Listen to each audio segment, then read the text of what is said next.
Why loving an avoidant feels so lonely? This is a very common question, and there are a lot of people who are in relationships but they feel just alone all the time. What makes it confusing is that you might genuinely care about each other.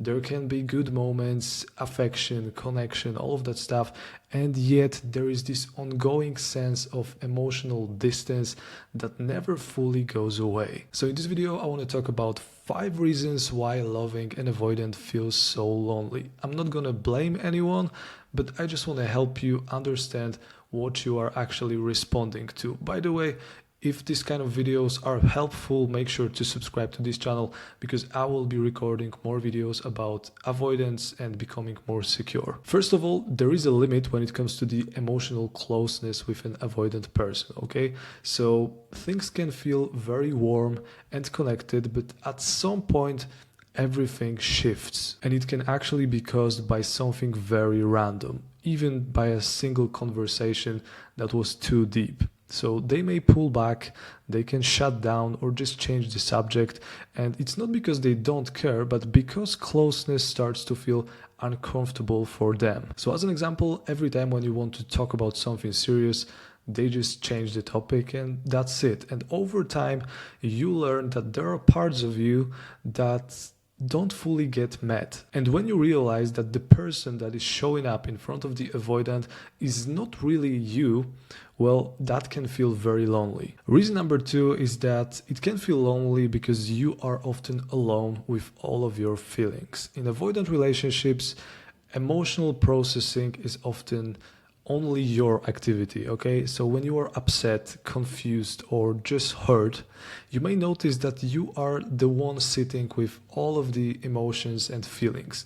You are thinking them through, you are calming yourself down, you are trying to make sense of what just happened. And imagine that every time when you are overthinking, the avoidant is actually living their life and they are not thinking about that stuff as much as you do. So in the end, you are not met with curiosity or emotional presence, and having to hold everything by yourself again and again creates a different kind of loneliness. Reason number 3 is related to the distance, okay? So avoidant people often handle tension just by creating space. They just run away and they do God knows what. And space can be okay if there is repair after that distance, okay?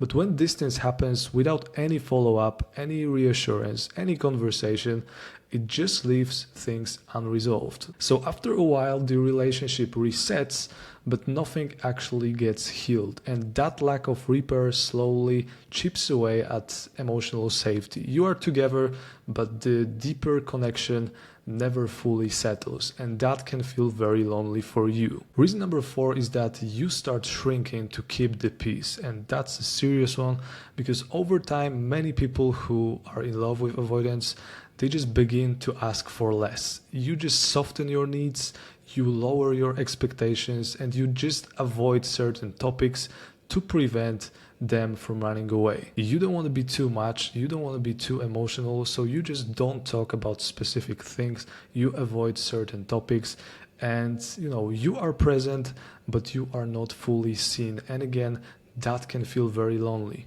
The last reason that I want to mention is that you are bonded but you are not exactly emotionally connected. This is one of the most important reasons in my opinion, because you may feel connected, you may be attached, maybe you are in a committed relationship, but in the end that emotional connection is actually very shallow. And honestly, being with someone, even if there is care, love and affection, being with someone without being emotionally met is very lonely, honestly, even when the relationship technically exists. In the end, if you are in a relationship and you feel lonely all the time, you have to ask yourself this one question: is it really the relationship that I want to be in? The main takeaway that I want you to get from this video is that feeling lonely in a relationship doesn't mean that you are needy or that you are asking for too much, okay?